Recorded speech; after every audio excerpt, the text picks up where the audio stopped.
Hello guys. स्वागत है आप सभी का हमारे यूट्यूब चैनल मौसम यादव वैशाली पर एक बार फिर से आ चुके हैं। फिर हम एक नया वीडियो लेकर के और वही आज हम लोग फिर 50 क्वेश्चंस करने वाले हैं मिक्स साइंस का, जो कि एग्जाम के लिए बहुत ज़्यादा इंपॉर्टेंट होने वाला है क्योंकि इसी लेवल का जो क्वेश्चन है ना वो भी एग्जाम में आपको देखने को मिलेगा। तो चलिए आज के पहला क्वेश्चन में हम लोग चलते हैं। आज का पहला क्वेश्चन करें कि लेंस की क्षमता का एसी मात्रक क्या होता है। पहला ऑप्शन है डायोप्टर, मीटर, मीटर इनवर्स या इनमें से सभी। तो लेंस की क्षमता का अगर एसी मात्रक पूछे ना तो एसी मात्रक क्या होता है, मीटर इनवर्स होता है। लेंस की क्षमता का एसी मात्रक क्या होता है, मीटर इनवर्स। जो डायोप्टर होता है ना वो भी मात्रक होता है, लेकिन बस वो आमतौर पे जो हम लोग यूज करते हैं ना प्रैक्टिकल मात्रक वो है, व्यवहारिक मात्रक है। ठीक है डायोप्टर। अगर एसी मात्रक की बात करेगा तो क्या हो जाएगा, meter inverse. Okay, option number C हो जाएगा। दूसरा क्वेश्चन कह रहा है कि विद्युत धारा की उपस्थिति को मापा जाता है। विद्युत धारा की उपस्थिति को मापा जाता है गैल्वेनोमीटर से। ठीक है, वोल्ट मीटर से विभवांतर को मापा जाता है। और विद्युत धारा की उपस्थिति को मापना और एक होता है विद्युत धारा को मापना। तो विद्युत धारा को जो मापा जाता है ना नॉर्मली वो एमीटर से मापा जाता है, लेकिन उसकी उपस्थिति को क्या चीज से मापा जाता है, गैल्वेनोमीटर से। विभवांतर को क्या चीज से मापा जाता है, वोल्ट मीटर से मापा जाता है। ठीक है, एमीटर को कौन सा क्रम में, श्रेणी क्रम में जोड़ते हैं और वोल्ट मीटर को समांतर क्रम में जोड़ते हैं, यानी यहाँ पे ऑप्शन नंबर सी सही हो जाएगा। आज का थर्ड क्वेश्चन कर रहा है कि फोकस दूरी का मात्रक क्या होता है, मीटर, वॉट, इनमें से कोई नहीं या इनमें से सभी। तो ये सभी को पता होनी चाहिए। फोकस दूरी का मात्रक क्या होता है, मीटर। ये वॉट किसका मात्रक होता है, शक्ति का। चुंबकीय क्षेत्र रेखाएं क्या एक दूसरे को काटती है। ऑप्शन ए है हाँ, बी है नहीं, सी ऑप्शन है कभी कभी और डी ऑप्शन है हमेशा। चुंबकीय क्षेत्र रेखा जो है ना कभी एक दूसरे को नहीं काटती है, यानी ऑप्शन नंबर क्या हो जाएगा, बी हो जाएगा। ठीक है। पांच क्वेश्चन कह रहे हैं कि प्रकाश के अपवर्तन के कितने नियम है, तो सभी को पता है दो, मतलब ऑप्शन नंबर ए और ऑप्शन नंबर बी दोनों सही हो जाएगा। ठीक है। प्रकाश के अपवर्तन के कितने नियम है। पहला ऑप्शन में से कोई नहीं, दूसरा एक, तीसरा तीन और चौथा चार। तो प्रकाश के अपवर्तन के दो नियम है और परावर्तन के भी दो नियम है, यानी ऑप्शन तो यहाँ पे दो है नहीं, तो ऑप्शन नंबर क्या हो जाएगा, ए, इनमें से कोई नहीं। यानी कितना होता है प्रकाश के अपवर्तन के नियम, दो, और परावर्तन के भी दो होता है। ओके। सात नंबर क्वेश्चन कह रहा है किसी माध्यम के जो अपवर्तनांक होता है ना उसका मान क्या होता है। अपवर्तनांक का मान साइन आई बटा साइन आर होता है, इसे ही बोलते हैं स्नेल का नियम। ठीक है, ऑप्शन नंबर ए सही हो जाएगा। आठ नंबर क्वेश्चन कह रहा है कि अवतल लेंस में आवर्धन बराबर होता है। अगर लेंस की बात करें तो आवर्धन का फॉर्मूला होता है एम बराबर भी बटा यू। लेकिन दर्पण की बात करें, चाहे कोई भी दर्पण हो, अवतल दर्पण हो या फिर उत्तल दर्पण हो, अगर दर्पण की बात करेगा तो माइनस भी बटा यू हो जाएगा। ठीक है, यानी यहाँ पे ऑप्शन नंबर बी सही हो जाएगा। नौ नंबर क्वेश्चन कह रहा है कि हजामत बनाने के लिए प्रयोग किया जाता है। हजामती मतलब दाढ़ी बनाने में कौन सा दर्पण का यूज करते हैं, अवतल दर्पण का। गाड़ी के साइड मिरर में कौन से दर्पण का यूज करते हैं, उत्तल दर्पण का। ठीक है। दस नंबर क्वेश्चन कह रहा है समतल दर्पण द्वारा बना प्रतिबिंब हमेशा क्या होता है, वास्तविक, काल्पनिक, दोनों, इनमें से कोई नहीं। तो समतल दर्पण हमेशा कैसा प्रतिबिंब बनाता है, काल्पनिक प्रतिबिंब बनाता है, ऑप्शन नंबर बी हो जाएगा। और वस्तु के बराबर प्रतिबिंब बनाता है। ठीक है। 11 नंबर क्वेश्चन कह रहा है किसी लेंस द्वारा उत्पन्न आवर्धन का ऐसे ही मात्रक क्या होता है। तो जो लेंस द्वारा उत्पन्न आवर्धन होता है ना वो मात्रकहीन होता है, ऑप्शन नंबर डी हो जाएगा। 12 नंबर क्वेश्चन कह रहा है निम्न में से किस लेंस की फोकस दूरी धनात्मक होती है। तो कौन से लेंस की फोकस दूरी धनात्मक होती है, उत्तल लेंस, ऑप्शन नंबर बी हो जाएगा। 13 नंबर क्वेश्चन कह रहा है कि वाहनों के साइड मिरर में कौन सा दर्पण का यूज करते हैं, उत्तल दर्पण, ऑप्शन नंबर सी हो जाएगा। 14 नंबर कह रहा है कि इनमें से कौन दर्पण का फॉर्मूला है। तो वन बटा भी प्लस वन बटा यू बराबर वन बटा एफ, ऑप्शन नंबर ए। अगर लेंस की बात करता तो वन बटा भी माइनस वन बटा यू बराबर वन बटा एफ हो जाता है। ठीक है, मतलब दर्पण में प्लस होता है और लेंस में माइनस होता है। 15 नंबर कह रहा है कि कौन से लेंस को अभिसारी लेंस कहते हैं। किस लेंस को अभिसारी लेंस कहते हैं, उत्तर में क्या हो जाएगा, ऑप्शन नंबर ए, उत्तल लेंस को। यानी उत्तल लेंस को क्या बोलते हैं, अभिसारी लेंस, और अवतल लेंस को बोलेंगे अपसारी लेंस। ठीक है। 16 नंबर क्वेश्चन करें कि मानव नेत्र में किसी वस्तु का प्रतिबिंब बनता है। किसी वस्तु का प्रतिबिंब कहाँ पे बनता है, रेटिना पे, ऑप्शन नंबर सी। 17 नंबर क्वेश्चन कह रहा है निकट दृष्टि दोष में किस प्रकार का लेंस काम आता है। तो निकट दृष्टि दोष के उपचार के लिए कौन सा लेंस, अवतल लेंस, और अगर दूर दृष्टि की बात करेगा तो फिर उत्तल लेंस का यूज करते हैं। ठीक है। और बाइफोकल लेंस जरा दूरदर्शिता को। 18 नंबर क्वेश्चन कह रहा है टिंडल प्रभाव किस प्रकार की घटना है, प्रकाश के परावर्तन, प्रकाश के अपवर्तन, प्रकाश का ध्रुवन और प्रकाश का प्रकीर्णन। तो जो टिंडल प्रभाव है ना वो प्रकाश का प्रकीर्णन पे आधारित है, ऑप्शन नंबर डी हो जाएगा। 19 नंबर क्वेश्चन करेंगे प्रकाश के किस वर्ण मतलब रंग के लिए तरंगदैर्घ्य अधिकतम होता है। वैसे नॉर्मली हम सभी को पता है कि जो लाल रंग होता है ना उसका तरंगदैर्घ्य सबसे ज्यादा होता है, बट यहाँ पे जो ऑप्शन दे रखे है उसमें तो लाल है नहीं, तो क्या होगा भाई, तो कौन सा ऑप्शन हो जाएगा, पीला होगा या नारंगी होगा या नीला होगा या बैगनी होगा। तो तरंगदैर्घ्य अगर अधिकतम है तो कौन सा रंग होगा, बैगनी पीला, मतलब नारंगी हो जाएगा, ऑप्शन नंबर बी हो जाएगा। ठीक है, ट्रिक है ना, बैजनी पिनाला ओ। 20 नंबर क्वेश्चन करें, वायुमंडल में प्रकाश का कौन सा रंग अधिक प्रकटित होता है? तो हम सभी को पता है कि सबसे ज्यादा जो फैलता है ना वो होता है बैगनी कलर। बट यहाँ पे जो ऑप्शन दे रखा है उसमें बैगनी तो है नहीं, तो फिर क्या होगा? तो बैजनी पिनाला, तो नी फॉर नीला हो जाएगा, ऑप्शन नंबर बी हो जाएगा। 21 नंबर क्वेश्चन करें कि तारे के टिमटिमाने का कारण क्या है? वायुमंडलीय अपवर्तन, ऑप्शन नंबर क्या हो जाएगा? बी। किसी चालक की प्रतिरोधकता का मात्रा क्या होता है? ओम, ओम इनवर्स, ओम मीटर, या इनमें से सभी? तो प्रतिरोधकता का मात्रक क्या होता है? ओम मीटर, और प्रतिरोध का मात्रक होता है ओम। ओके। 23 नंबर क्वेश्चन कह रहे हैं कि हमारे घरों में जो विद्युत आपूर्ति की जाती है ना वो है 220 वोल्ट पर दिष्ट धारा, 12 वोल्ट पर दिष्ट धारा, 220 वोल्ट पर प्रत्यावर्ती धारा, और 12 वोल्ट पर प्रत्यावर्ती धारा। तो ऑप्शन हो जाएगा सी, 220 वोल्ट पर प्रत्यावर्ती धारा। ठीक है, और पिछली क्लास में मैंने बता रखा कि दिष्ट धारा होता क्या है और प्रत्यावर्ती धारा होता क्या है। 24 नंबर क्वेश्चन कर रहा है कि विद्युत धारा के चुंबकीय प्रभाव का खोज किसने किया था? तो विद्युत धारा के चुंबकीय प्रभाव का खोज कौन किया था? और स्टेट, ऑप्शन नंबर बी हो जाएगा। अगर यही क्वेश्चन रहता कि विद्युत धारा के चुंबकीय प्रेरण की खोज किसने किया था तो फैराडे हो जाता। ठीक है, तो ये क्वेश्चन को ध्यान से समझिएगा और फिर अपने अनुसार आंसर मारिएगा। ठीक है।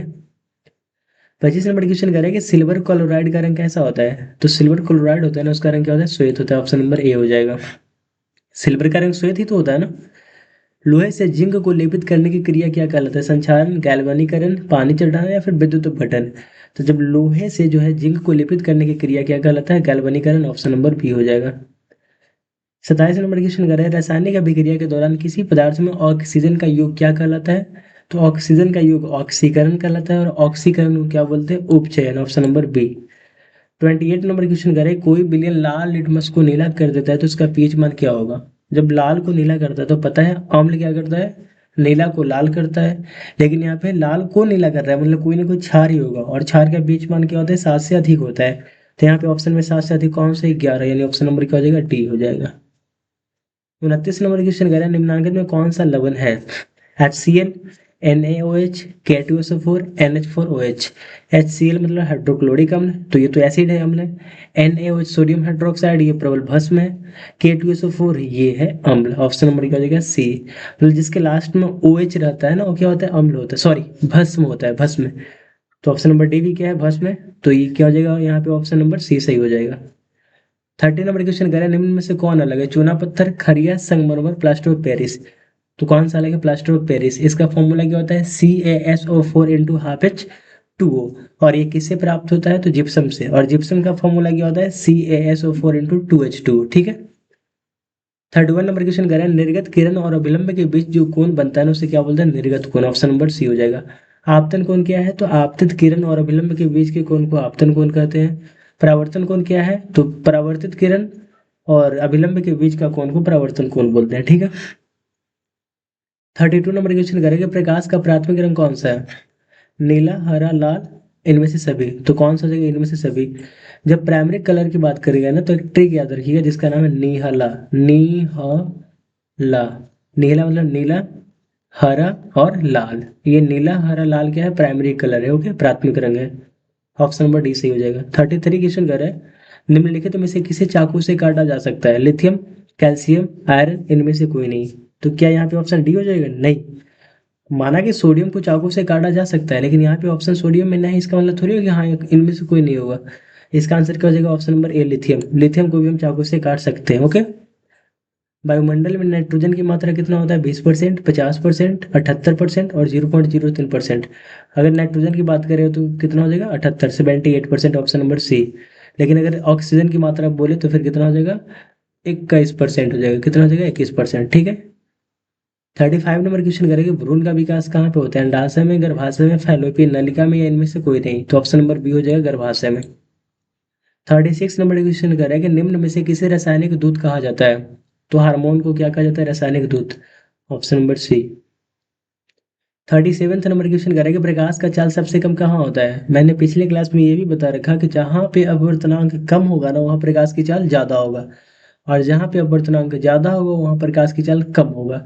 तो निर्वात में, जल में, वायु में, कांच में? तो कह रहे प्रकाश की चाल सबसे कम है मतलब क्या? जिसका अपवर्तनांक ज्यादा रहेगा उसमें प्रकाश की चाल कम होगा।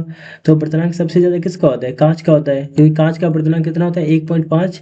वायु का 1 होता है और जल का 1.33 होता है। तो सबसे ज्यादा अपवर्तनांक किसका है? कांच का, इसलिए प्रकाश की चाल सबसे कम कहाँ पे होगा, कांच में होगा। Option number D. 38 number question कह रहा है कि बैटरी में कौन सा अम्ल होता है, तो बैटरी में होता है सल्फ्यूरिक अम्ल। ऑप्शन नंबर बी हो जाएगा। सल्फ्यूरिक अम्ल का फॉर्मूला क्या होता है, H2SO4। नाइट्रिक अम्ल का फॉर्मूला क्या होता है, HNO3। और हाइड्रोक्लोरिक अम्ल का फॉर्मूला मैंने पीछे डिस्कस कर लिया है, HCl, जो हमारे पेट में पाया जाता है। ये तीनों जो अम्ल है ना, ये प्रबल अम्ल के रूप में जाना जाता है, ठीक है। नाइट्रिक अम्ल, सल्फ्यूरिक अम्ल और हाइड्रोक्लोरिक अम्ल, ये क्या है, एक प्रबल अम्ल है, ओके। 39 नंबर क्वेश्चन कह रहा है कि जो कमरे के ताप पर द्रवस्था में रहने वाला अधातु, अगर अधातु की बात कर रहा है, मतलब धातु की बात करेगा तो पारा हो जाएगा, लेकिन अधातु की बात कर रहा है तो फिर क्या हो जाएगा, ऑप्शन नंबर डी ब्रोमीन हो जाएगा। रक्त में ऑक्सीजन का बहाव कौन करता है, हीमोग्लोबिन करता है, तभी तो ऑक्सीजन से मिलकर ये क्या बना लेता है, ऑक्सी हीमोग्लोबिन बना लेता है, ठीक है। ऑप्शन नंबर सी यहाँ पे हो जाएगा। 41 नंबर क्वेश्चन कह रहा है कि मेंडल ने अपनी आनुवांशिकी के प्रयोग हेतु किस पौधे का उपयोग किया था। ये सभी को पता है, मटर का। और मटर का जो वैज्ञानिक नाम है क्या था, पाइसम सटाइवम। जो मटर का जो साइंटिफिकल नेम होता है वो होता है पाइसम सटाइवम। जिस प्रकार से मनुष्य का जो साइंटिफिक नेम होता है होमोसेपियंस, ठीक उसी प्रकार से मटर का जो रसायन, मतलब कि वैज्ञानिक नाम होता है, उसे बोलते हैं Pisum sativum, okay. 42 number question करें, किस प्रकार के श्वसन से अधिक ऊर्जा मुक्त होती है। ऑप्शन ए हो जाएगा वायवीय श्वसन। वायवीय श्वसन उसे बोलते हैं जिसमें वायु का होना अनिवार्य है, मतलब हवा की उपस्थिति में जो श्वसन होता है ना, उसे वायवीय श्वसन बोलते हैं। और जो हवा की अनुपस्थिति में होता है उसे अवायवीय श्वसन बोलते हैं, ठीक है। ऑप्शन नंबर ए सही हो जाएगा। 43 कह रहा है कि किस पौधे में रंध्र नहीं होता है, कौन ऐसा पौधा है जिसमें रंध्र नहीं होता है, तो ऑप्शन नंबर क्या हो जाएगा, एक कनेर। कनेर में रंध्र नहीं होता है। किसी परिपथ का हुआ कोई जो विद्युत ऊर्जा को उष्मा में बदलता है, ऑप्शन नंबर ए हो जाएगा प्रतिरोध। 45 नंबर क्वेश्चन करें, आवर्त सारणी में प्रत्येक आवर्त का अंतिम सदस्य क्या होता है, एक निष्क्रिय गैस होता है। कौन होता है, निष्क्रिय गैस होता है। ऑप्शन नंबर सी हो जाएगा। निम्न तत्वों में से किसकी आयनन ऊर्जा अधिकतम होती है, तो क्लोरीन की। सबसे आयनन ऊर्जा जो अधिक होती है ना, क्लोरीन की होती है। ऑप्शन नंबर ए सही हो जाएगा। 47 नंबर क्वेश्चन करें कि आवर्त सारणी के प्रथम आवर्त में तत्वों की संख्या कितनी होती है, तो दो होती है, ठीक है। निम्न में से किसका अपवर्तनांक सबसे ज्यादा है, तो ये सभी को पता है, हीरा का अपवर्तनांक सबसे ज्यादा है, कितना होता है, 2.42 होता है। हवा का कितना होता है, 1 होता है। कांच का कितना होता है, वो 1.5 होता है। और पानी का वो 1.33 होता है। और ये बर्फ का भी उतना ही हो जाएगा। 49 नंबर क्वेश्चन करेंगे, समान अनुशीतलन रक्तदाब होता है 120 mm। और रक्तदाब को क्या चीज से मापा जाता है, स्फिग्मो मैनोमीटर से, ठीक है। स्फिग्मो मैनोमीटर से मापा जाता है। और कार्बन की संयोजकता कितनी होती है, तो ये क्वेश्चन का आंसर आप लोग कमेंट बॉक्स में दीजिएगा, ओके।